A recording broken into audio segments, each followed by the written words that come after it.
So hello फ्रेन्डहरू, फेरि पनि नयाँ भिडियोमा हजुरहरूसँग स्वागत गर्दैछु है।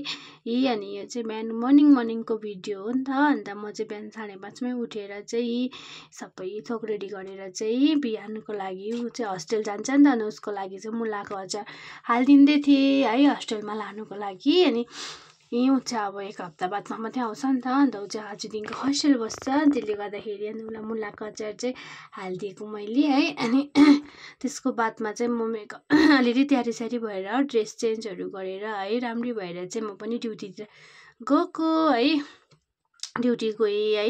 ड्युटी गएर जाँदा बाटोमा चाहिँ अब हिँडेर जानु पऱ्यो नि त, सानो काम थियो है। अनि हिँडेर गएर म गाडीमा भाइ र म दुईजना गएको थियो। अन्त आधी बाटोबाट चाहिँ म हिँडेर गएँ नि त। अन्त हिँडेर जाँदाखेरि चाहिँ त्यहाँबाट गाडी पाइहालेँ मैले है। सो गाडी पाएँ, त्यहाँबाट मैले दिनभरि ड्युटीमा के गरेँ कसो गरेँ त्यो त मैले भिडियो गर्नु सकिनँ है, बिजी हुन्छु नि त।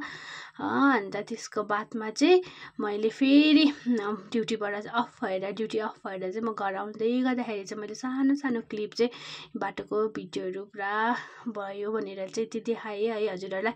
यस्तो हेर्नु न, यस्तो फगी लागेको थियो कि हाम्रो गाउँमा चाहिँ। अनि यस्तो जाडो दिन थियो है।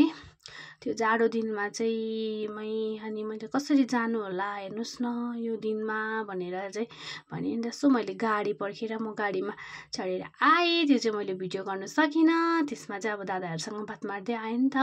अन्त गाडीमा चढेर आएँ अनि भिडियो गर्न सकिनँ त्यसको चाहिँ। अनि त्यसको बादमा चाहिँ मैले घर आएर पनि है आज चाहिँ रोटी खाऊँ ल भने अन्त रोटीको लागि आँटा गुनगान पार्यो ओर्यो। अनि भाइलाई चाहिँ भाइ तिमी बेल अनि म पोल्छु ल, अब आमा पोल्नुहुन्छ तिमी बेल ल भने। अन्त आमाले पोल्नु भयो अनि भाइले बेल्यो। मेरो भाइ चाहिँ आएको छ नि त म भएकोमा। अन्त त्यसले गर्दाखेरि उसको चाहिँ 12को एक्जाम सकेर चाहिँ म भएकोमा आएको छ। अनि हिउँलाई रोटी बेल म सब्जी पकाउँछु भने है। अनि हिउँले रोटी बेल्यो अनि आमाले सिक्नु भयो है।